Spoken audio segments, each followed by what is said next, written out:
ഞാനെന്ന ഭാവവും അഹങ്കാരവും കൊണ്ട് ഞാൻ എന്തൊക്കെയോ നേടിയെന്നാണ് പലരും പറയുന്നത്.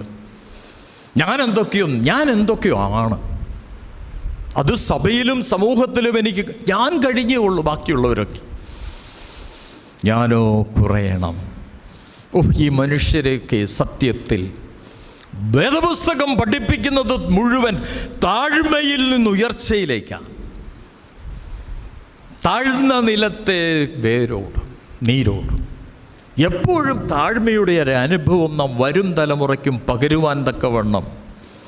ചിലരെയൊക്കെ ഞാനത് ദീർഘിപ്പിക്കുന്നില്ല, സമയപരിമിതികളുണ്ട്. എങ്കിലും ഈ മനുഷ്യൻ 3 കാര്യങ്ങൾ നമ്മെ ബോധ്യപ്പെടുത്തുന്നുണ്ട്. ഒന്ന്,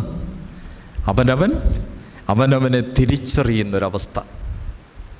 ഏതു മനുഷ്യനും ഉറച്ചു നിന്നാലും ഒരു ശ്വാസമാണോ?